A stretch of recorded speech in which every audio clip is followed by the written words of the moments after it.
Général Francis Béhanzin, bonjour. Vous êtes à Ouaga, vous avez accompagné la délégation des chefs d'état-major de la sous-région. Est-ce que vous avez rencontré le président du mouvement patriotique pour la sauvegarde et la restauration? Oui, c'est vrai. J'étais avec le groupe des chefs d'état-major désigné par le comité des chefs d'état-major des forces armées de notre sous-région, des 15 États membres, sur instruction du sommet des chefs d'État pour venir voir ce qui se passe au Burkina. C'était une délégation de 7 chefs d'état-major de la sous-région, dirigée par le chef d'état-major du Ghana.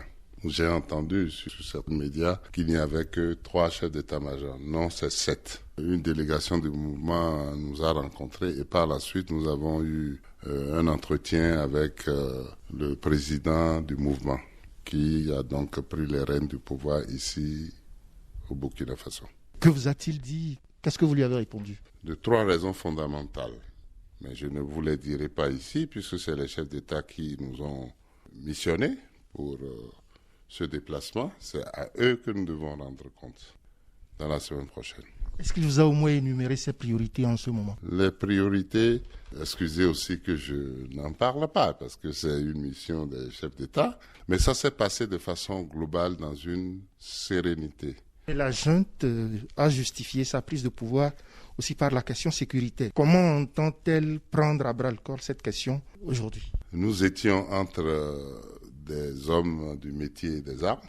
Parce qu'il est dit qu'il ne doit avoir aucune accession au pouvoir dans la sous-région sans passer par les urnes. Donc cette irruption des militaires en ajoute un peu à la situation au Mali, à la situation en Guinée.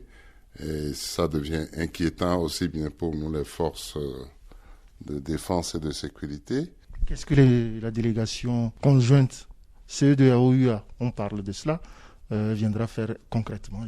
La délégation qui vient, moi je les attends ici, c'est une mission politique. Nous attendons de voir cette délégation conjointe pour revoir l'équipe du mouvement qui a pris le pouvoir et élaborer naturellement un tableau qui permette aux chefs d'État de comprendre ce qui s'est passé ici et quelles sont les perspectives qu'ils entreprennent de mettre en œuvre pour que le retour à l'ordre constitutionnel se réalise dans les délais raisonnables. On parle en ce moment de l'envoi d'une force de la CEDEAO. Est-ce que c'est possible? Et que va faire cette force de la CEDEAO? Nous avons un état-major de la force en attente de la CEDEAO. En réalité, la force en attente de la CEDEAO est composée des contingents que chaque État membre est capable de mettre à la disposition de la sous-région. Il n'a pas encore été décidé de l'envoi de la force en attente de la CEDEAO dans les 3 pays qui ont des difficultés sociopolitiques actuellement. Mais ce qui est sûr, c'est qu'il y a eu des expériences positives de cette force en attente. Le lieutenant-colonel Paul-Henri Damiba a-t-il demandé un soutien de cette force pour la question sécuritaire chez lui?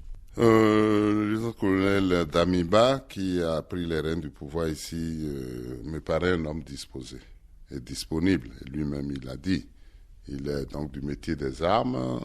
Il a souhaité que la CEDEAO soutienne ce qui se passe au niveau du Burkina Faso. Donc c'est une solidarité régionale, mais elle ne vient pas pour se substituer aux dispositions nationales dans le cadre de la sécurité, dans le cadre de l'économie, dans le cadre du social, et j'en passe.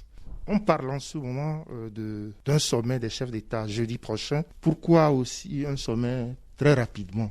Tentons vers des sanctions ciblées? On reproche à la CEDEAO d'être sapeur-pompier.